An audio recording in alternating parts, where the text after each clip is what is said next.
Cumprimento a todos os meus irmãos com a paz de Jesus. Antes de começar, vamos orar. Pai querido que estás nos céus, na tua presença estamos, te adorando, louvando o teu nome, buscando a bênção do Espírito Santo na nossa vida. Que o Senhor derrame o Espírito Santo sobre mim e os meus irmãos nesse momento. Que o Senhor aceite a nossa adoração. Que o Senhor nos ilumine ao estudarmos a tua palavra. Abençoa o teu povo, responde os anseios e as preces do teu povo, pois é em nome de Jesus que pedimos. Amém, Senhor. Meu querido irmão, aqui estamos para mais uma live nesta manhã de sábado. Um feliz sábado para todos vocês. Hoje nós vamos falar sobre as palavras de Jesus. Vós sois o sal da terra. Vós sois a luz do mundo. Abra sua Bíblia em Mateus capítulo 5. Vamos ler Mateus capítulo 5 e os versos 13 até o verso 16.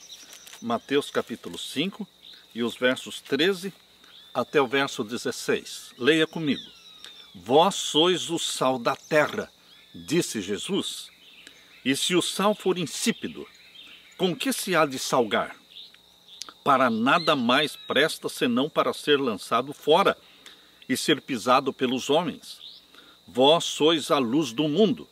Não se pode esconder uma cidade edificada sobre um monte, nem se acende a candeia e se coloca debaixo do alqueire, mas no velador, e dá luz a todos que estão na casa. Assim resplandeça a vossa luz diante dos homens, para que vejam as vossas boas obras e glorifiquem ao vosso Pai que está nos céus. Que palavras profundas e lindas proferidas pela boca de Jesus. Jesus está falando nesta manhã diretamente com você, meu querido irmão, minha querida irmã. É uma mensagem dirigida a você e a mim. Jesus está dizendo, você precisa fazer diferença no mundo. Você tem que ser sal, temperar o meio em que você vive. O sal faz a diferença quando misturado com o alimento. Nós cristãos precisamos fazer a diferença onde vivemos, na casa onde vivemos, na escola onde estudamos, na universidade, no trabalho, no país.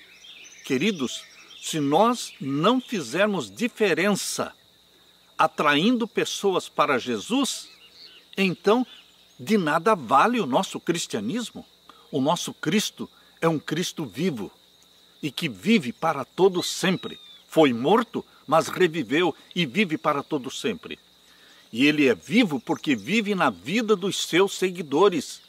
Jesus é vivo porque vive na minha vida e na sua vida. Você é o sal da terra, você é a luz do mundo, não dá para esconder a luz. Como é que você vai viver num lugar e as pessoas não vão descobrir quem é você? Rapidinho as pessoas descobrem quem é você, porque você dá testemunho, você obedece os mandamentos de Deus, as pessoas percebem o dia santo que você observa, que você guarda, o santo sábado. É impossível esconder isso. As pessoas percebem como você se veste, as pessoas percebem como você come, como você bebe. Queridos, é impossível esconder a luz. Esse texto de Jesus está em plena harmonia com as outras palavras de Jesus também em Mateus capítulo 28. Abra sua Bíblia. Em Mateus capítulo 28 e os versos 19 e 20. Portanto, ide, ensinai todas as nações, batizando-as em nome do Pai e do Filho e do Espírito Santo, ensinando-as a guardar todas as coisas que eu vos tenho mandado. E eis que eu estou convosco todos os dias, até a consumação dos séculos. Amém. Queridos, quando Jesus disse, vós sois o sal, vós sois a luz do mundo, ele estava falando que nós temos que ir. Ir, não é ficar fechado dentro de casa, não é ficar fechado dentro do saleiro, que é a nossa igreja. Muitos querem prestar culto a Deus e querem viver o cristianismo fechados dentro do saleiro. O saleiro da igreja. Não, a ordem de Jesus é que você se misture com o povo misture com as multidões, que você vá a todas as nações, línguas e povos. Ide, disse Jesus, ensinai todas as nações, batizando-as em nome do Pai, do Filho e do Espírito Santo, ensinando-as a guardar todas as coisas que eu vos tenho mandado. Aqui está a ordem de Jesus. Queridos, Mateus capítulo 5, verso 13 a 16. Perde totalmente o sentido se formos levar em conta este ecumenismo romano, este ecumenismo papal proposto pelo Papa Francisco atualmente. O ecumenismo que está sendo proposto destrói a evangelização, destrói e proíbe o proselitismo. Esse ecumenismo atual proposto não converte as almas, permite que elas continuem adorando os seus deuses. Aqueles que são do hinduísmo continuam adorando seus 300 mil deuses. Aqueles que são do budismo continuam adorando Buda. Aqueles que são do islamismo continuam adorando Alá. Esse ecumenismo destrói a evangelização. Jesus disse, ide, ensinem todas as nações, batizem todas as pessoas, ensinem as pessoas a guardarem todas as coisas que eu tenho mandado. O padrão é Jesus Cristo. O modelo a ser copiado não é Buda, não é Maomé, não são os deuses do hinduísmo. O modelo a ser copiado é Jesus. É ele que pousa para ser reproduzido. É ele que pousa para ser admirado, assimilado e reproduzido na sua vida. Queridos, Jesus Cristo quer que o mundo se torne cristão. Deus nos deu esta missão, nos incumbiu desta missão, de ir, de ser o sal, de ser a luz do mundo. Mas o ecumenismo papal destrói a evangelização em nome da unidade, em nome da fraternidade. Perdeu-se o propósito de evangelizar o mundo. Cada um, diz a proposta papal, permanece onde está, com a sua própria religião, com os seus próprios costumes, mas a religião fundada por Jesus Cristo não veio para ser mais uma religião no mundo. Nas palavras de Jesus, a religião de nosso Senhor Jesus veio para ser sal, para ser luz do mundo. Sabem, queridos, o cristianismo está em ruínas no mundo, está perdendo terreno, exatamente porque perderam a visão de evangelizar. Quem não evangeliza fica estagnado, quer viver no anonimato. Você, cristão, quer viver no anonimato? Você quer viver como todos vivem? A Europa está sendo islamizada, está sendo convertida ao Islã, ao islamismo. O fotógrafo Roman Robroek, 30 anos, natural da Holanda, está divulgando uma série de imagens das antigas igrejas cristãs que hoje estão em ruínas na Europa. Ele explica que foi ficando intrigado ao ver em toda a Europa tantos prédios, tantas igrejas cristãs abandonadas, prédios vazios, se deteriorando, igrejas católicas, igrejas evangélicas que fecharam as portas por falta de membros. Assim está a situação do cristianismo. Por quê? Faltou evangelização, faltou a paixão pelas almas, faltou esta busca, aquele anseio que João Knox tinha no coração quando ele orava dizendo, Senhor, dá-me a Escócia, senão eu morro. Esta paixão, este zelo por converter almas, atraí-las para Jesus, isto está desaparecendo. E o ecumenismo proposto pelo Vaticano é um ecumenismo que destrói a evangelização, proíbe o proselitismo. O ecumenismo, com base somente na fraternidade, na unidade, não nos leva a lugar nenhum. É muito boa a unidade, a fraternidade, mas tem que ser em cima da verdade. Porque o cristão é fiel quando ele cumpre com a ordem de Jesus. Ide a todo mundo, ensinem todas as nações, batizem todas as nações. O cristão não pode ser descaracterizado e viver como se todas as religiões do mundo estivessem certas. Na Bíblia existem verdades absolutas. Uma destas verdades foi pronunciada pelo próprio Jesus. Em João capítulo 14, verso 6, Jesus disse em João 14, 6, eu sou o caminho, a verdade e a vida. Ninguém vem ao Pai senão por mim. Esta é uma verdade absoluta. Não é Maomé, não é Buda, não são os deuses do hinduísmo. Queridos, Jesus disse, eu sou a verdade, eu sou o caminho. Ninguém vai ao Pai, ninguém vai ao céu, ninguém vai subir para o céu, senão através de Jesus Cristo. Essa é uma verdade absoluta que tem que ser pregada. Outra verdade absoluta que a Bíblia nos ensina, você pode ler também na primeira carta de João. A primeira carta de João, capítulo 2, e os versos 3 e 4. Leia comigo. E nisto sabemos que o conhecemos. Nós sabemos que conhecemos a Deus como?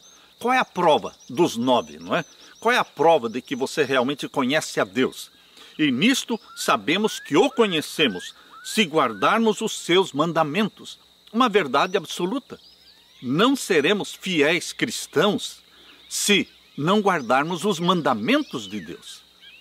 Não são as tradições humanas, não são os mandamentos do catecismo romano, são os mandamentos de Deus, os 10 mandamentos, escritos pelo dedo de Deus em 2 tábuas de pedra, colocadas dentro da arca do concerto.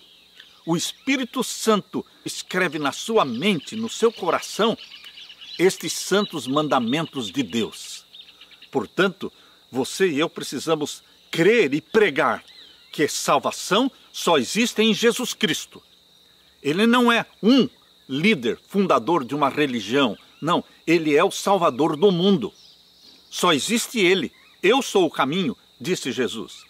E a prova de que nós amamos a Jesus é que nós guardamos os mandamentos de Deus. E aqui diz na primeira carta de João, capítulo 2, verso 4.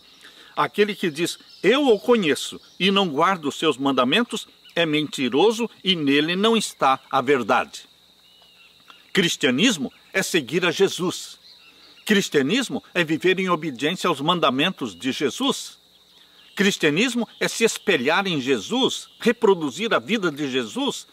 Seus hábitos, seus traços de caráter, eles precisam ser reproduzidos em você e em mim.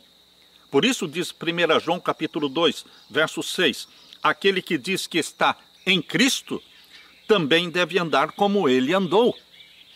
Não é andar como Maomé andava, não é andar como Buda andava, é andar e viver como Jesus viveu.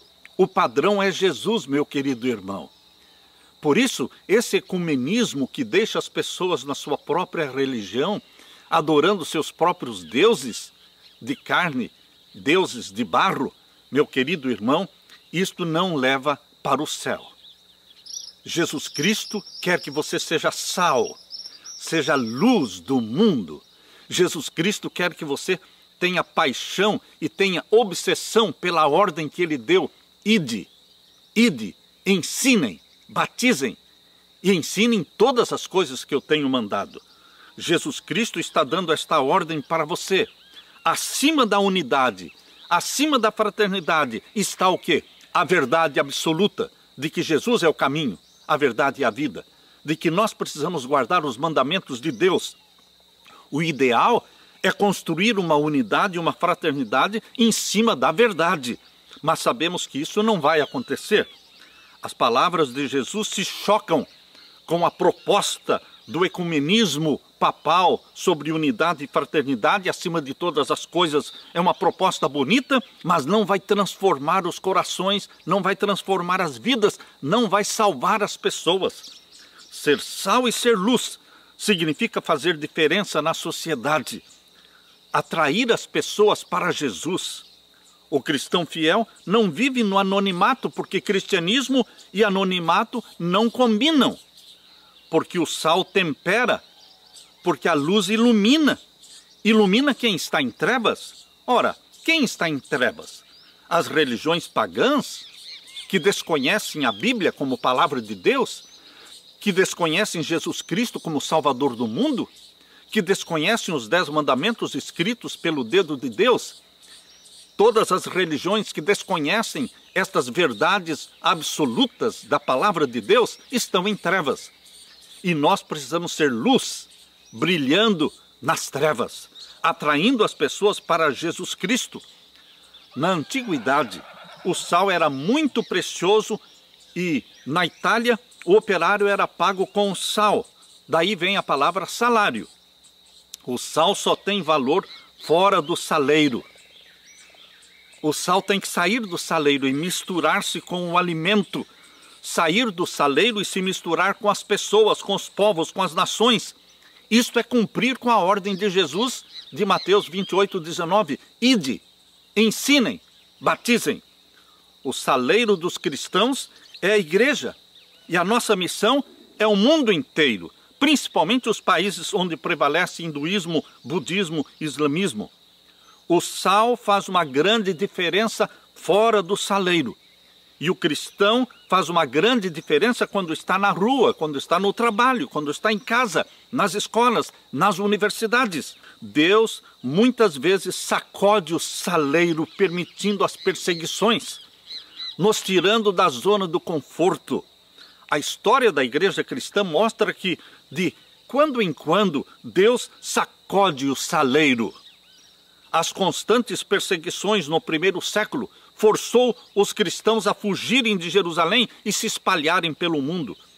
No início da Igreja Adventista do Sétimo Dia, lá em Battle Creek, em Michigan, Estados Unidos, ali virou um saleiro.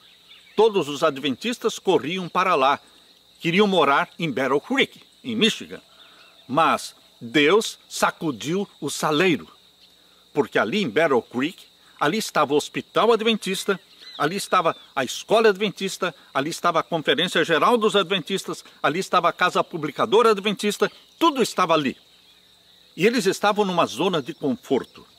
Deus mostrou diversas vezes que o plano dele era que o povo se espalhasse, saísse dali. E diante da insistência de permanecer em Battle Creek, Deus começou a agir permitindo que o fogo queimasse as principais instituições adventistas ali em Battle Creek. Primeiramente, queimou o prédio da Casa Editora, da Casa Publicadora Adventista, e queimou também o prédio da Conferência Geral ali. Depois, Deus permitiu um fogo que queimou o Hospital Adventista. E depois outro fogo que queimou o grande tabernáculo, uma grande igreja que tinha capacidade para 2.000 pessoas assentadas. Queimou tudo. Será que Deus precisa repetir a sacudidura? Será que Deus precisa sacudir o saleiro, fazer com que os membros saiam de dentro das suas igrejas? Não no sentido de sair, de apostatar. Não no sentido de sair para formar outra igreja, não. Sair para evangelizar. As pessoas gostam de morar em comunidades adventistas. Ao redor dos grandes colégios adventistas, ao redor destes grandes internatos com milhares de alunos, forma-se uma comunidade enorme de adventistas, com milhares de membros da igreja, com centenas de pastores, todos dentro do saleiro. Deus quer que você saia do saleiro e misture-se com o povo, com as nações, indo para cidades onde não existe a presença adventista. Queridos, eu conheci a história de 2 Martinhos, o Martinho Lutero e o Martinho de Basileia. Martinho Lutero e Martinho de Basileia viveram na mesma época. Conta-se que Martinho de Basileia era um destes cristãos que queria viver no anonimato, dentro do saleiro, enquanto que Martinho Lutero estava sacudindo a Europa com a reforma protestante. Martinho de Basileia foi acusado de ser protestante e foi lançado na prisão. Ao comparecer perante os juízes, eles não acharam suficiente prova para condená-lo, para conservá-lo na prisão, e então o libertaram. Dizem que Martinho de Basileia escrevia os seus testemunhos em pequenos pedaços de papéis e ele colocava estes pedaços de papéis nos buracos da parede de tijolos, parede de pedra. Ele colocava ali estes papéis com o seu testemunho. Que diferença Queridos, Martinho Lutero agiu diferente. Ele não escondia em pedaços de papéis o seu testemunho. Ele escreveu as 95 teses, ele pregou as 95 teses na porta da igreja de Wittenberg, na Alemanha. Aí está a diferença entre Martinho de Basileia e Martinho Lutero. Martinho de Basileia se tornou um grande desconhecido. Martinho Lutero se tornou o leão da reforma protestante. Nós fomos colocados por Deus no mundo para testemunhar, para ser sal, para ser luz do mundo. Nicolau Copérnico preferiu que somente depois da sua morte fosse publicado o seu livro revolucionário para a época, no qual ele propunha que o Sol estava no centro do nosso sistema planetário e que era a Terra que girava em torno do Sol, e não o contrário, como todos assim criam naquela época. Por que Nicolau Copérnico agiu desta forma? Ele tinha medo da Inquisição papal. Se ele falasse algo contrário ao que o Papa estava falando, ele poderia ser morto. Mas Galileu agiu diferente de Nicolau Copérnico. Galileu, colocando em risco a sua própria cabeça, defendeu a ideia de que a Terra girava em torno do Sol, e por isso ele foi condenado pela Inquisição Romana. Queridos, por que nós estamos contando essas experiências? De nada adianta se guardarmos nossa fé em Jesus Cristo só para nós mesmos. De nada adianta escondermos a luz. De nada adianta conservar o sal dentro do saleiro. Seremos de nenhuma utilidade dentro da igreja. Os que são cristãos só dentro da igreja em breve deixarão de frequentar a igreja. As demais religiões do mundo e os ateus estão a observar os cristãos, tentando descobrir quais são as vantagens do cristianismo.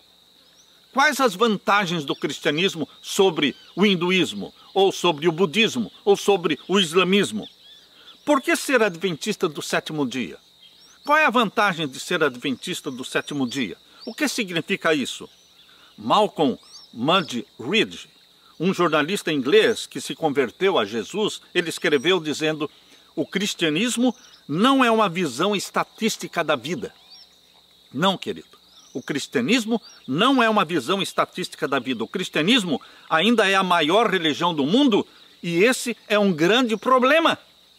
Porque se o cristianismo é a maior religião do mundo, diríamos que as ruas e as cidades estariam cheias de diamantes, de pérolas.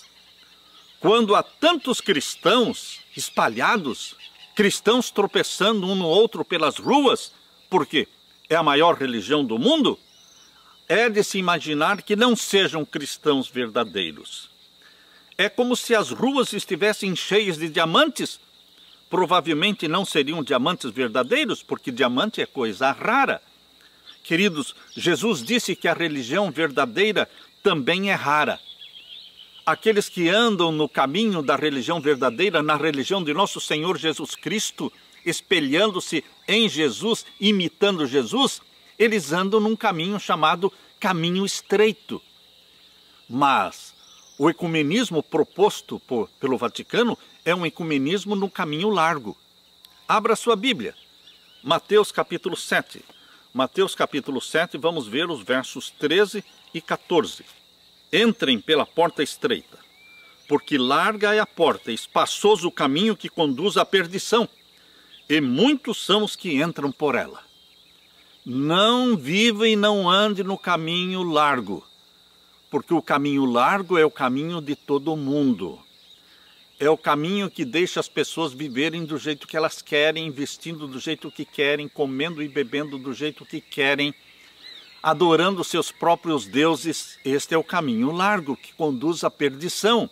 Jesus está falando: entrem pela porta estreita, porque larga é a porta e espaçoso o caminho que conduz para onde? Não para o céu, conduz para a perdição. Você está com a maioria? Você está como todo mundo? O todo mundo não pode ir para o céu, porque o todo mundo vive no caminho largo. Mas nós que queremos Jesus e queremos o céu e sonhamos com isso, nós estamos no caminho estreito. No verso 14 diz, porque estreita é a porta, é apertado o caminho que leva para a vida, e poucos há que a encontrem. E o verso 16 diz, por seus frutos os conhecereis. Porventura colhem-se uvas dos espinheiros ou figos dos abrolhos? Pelos seus frutos os conhecereis. Cristianismo só de boca, cristianismo só de palavras, não nos leva a lugar nenhum. Aqui diz o verso 21 agora, Mateus capítulo 7, verso 21. Nem todo o que me diz Senhor, Senhor, entrará no reino dos céus, mas aquele que faz a vontade do meu Pai que está nos céus. O cristianismo verdadeiro, fundado por Jesus Cristo, é o fazer a vontade do nosso Pai que está nos céus. E a vontade do nosso Pai que está nos céus é que abracemos a Jesus como Salvador único e que guardemos os seus mandamentos, porque esta é a vontade de Deus. Abra sua Bíblia na primeira carta de João. Vamos ler 1 João capítulo 3. 1 João capítulo 3, verso 22. E qualquer coisa que lhe pedirmos, dele a receberemos, porque guardamos os seus mandamentos e fazemos o que é agradável à sua vista. Fazemos o que é agradável à vista de Deus. Nem todo o que me diz Senhor, Senhor entrará no reino dos céus, mas aquele que faz a vontade de Deus. É o fazer a vontade de Deus. É o fazer aquilo que é agradável à vista de Deus. E o verso 23, 1 João 3, 23. E o seu mandamento é este, que creiamos no nome de seu Filho Jesus Cristo. É o crer em Jesus Cristo como Salvador e nos amemos uns aos outros segundo o mandamento. E aquele que guarda os seus mandamentos, nele está, e ele nele. Dois princípios, duas verdades absolutas. Jesus Cristo como Salvador e obediência aos mandamentos de Deus. 1 João capítulo 5, verso 2. Nisto conhecemos que amamos os filhos de Deus, porque amamos a Deus e guardamos os seus mandamentos. Amamos a Deus e guardamos os seus mandamentos, os 10 mandamentos. Um dos 10 mandamentos, o quarto mandamento, de Êxodo capítulo 20, verso 8 a 11, diz, lembra-te do dia do sábado para o santificar. 6 dias trabalharás, farás toda a tua obra, mas o 7º dia é o sábado do Senhor teu Deus.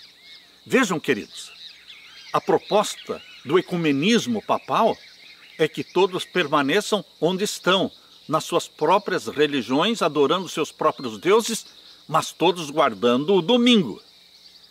Disso o Vaticano não vai abrir mão. Todos precisam guardar o domingo. Mas o que Jesus diz é que a salvação é somente em Jesus Cristo. Eu sou o caminho, a verdade e a vida. E outra verdade absoluta pregada por Jesus é que nós precisamos guardar os mandamentos de Deus, não os mandamentos papais. 1 João capítulo 5, verso 3. Porque este é o amor de Deus, que guardemos os seus mandamentos, e os seus mandamentos não são pesados.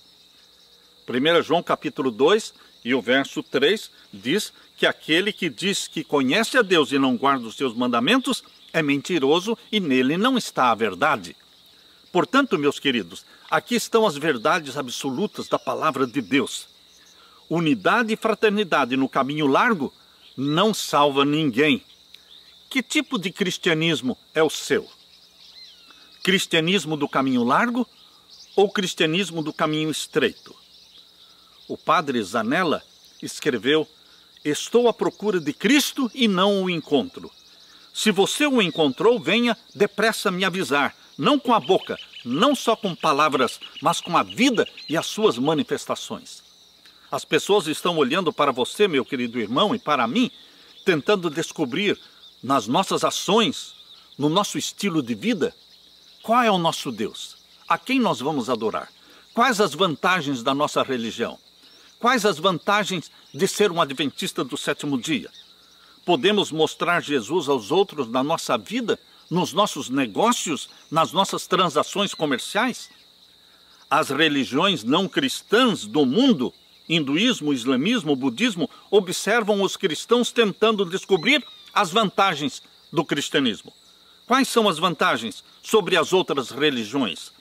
Quando avaliamos os valores da família, descobrimos que na China, no Japão, budistas, a família está sendo mais valorizada, os pais estão sendo mais respeitados, os filhos são mais obedientes aos pais, os casamentos duram mais do que no cristianismo. Nos países cristãos, as famílias estão sendo desrespeitadas e os casamentos não duram.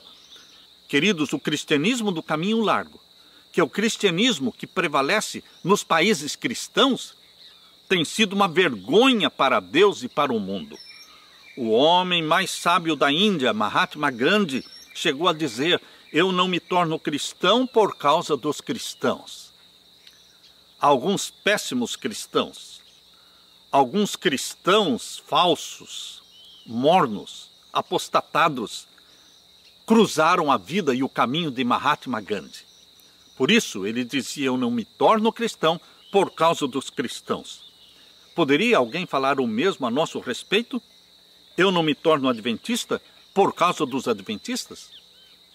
Que exemplo, que testemunho você tem dado? Quais as vantagens da sua religião sobre o mundanismo?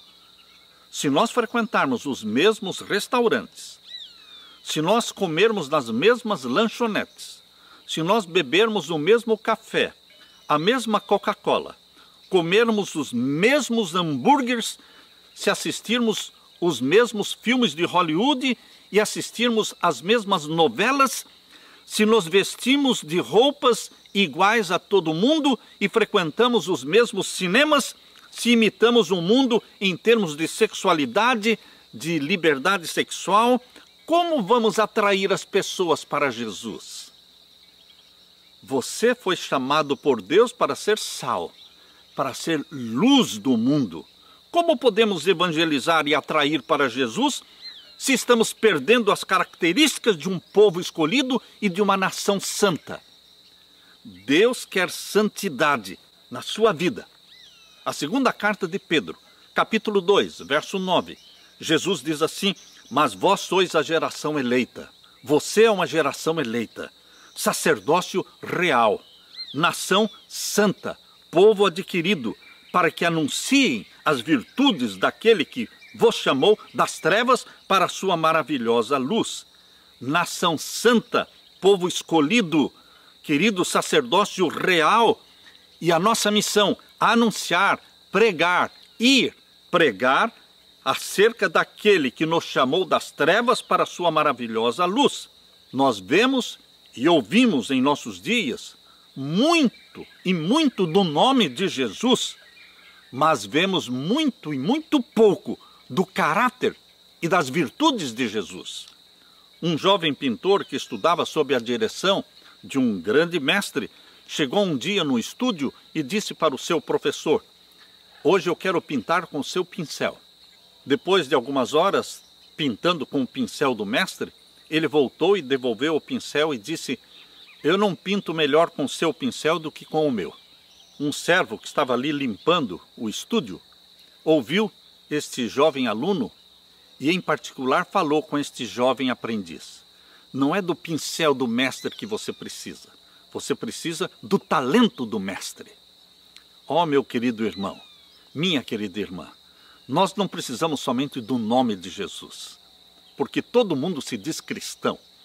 Nós precisamos do talento de Jesus, de todos os traços de caráter de Jesus. Nós queremos o fruto do Espírito Santo implantado em nós. No livro Obreiros Evangélicos, na página 29, diz assim: o mundo necessita ver nos cristãos hoje uma evidência do poder do cristianismo. A evidência do poder do cristianismo.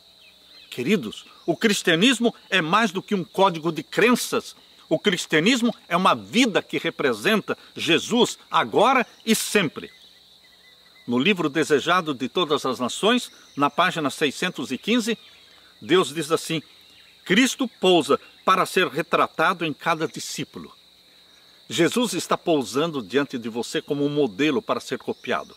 Você precisa tomar tempo diariamente para ler a vida de Jesus, memorizar a vida de Jesus, imitar a vida de Jesus. Olhe para Jesus, ele pousa para ser reproduzido em cada discípulo. E ainda no Desejado de Todas as Nações, página 108. Aonde quer que formos, devemos levar conosco Jesus e revelar aos outros quão precioso é o nosso Salvador.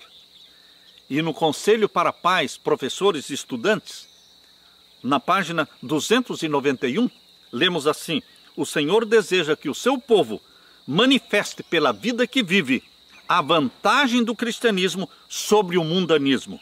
Com anelante desejo, Jesus aguarda ver-se a si mesmo manifestado em sua igreja.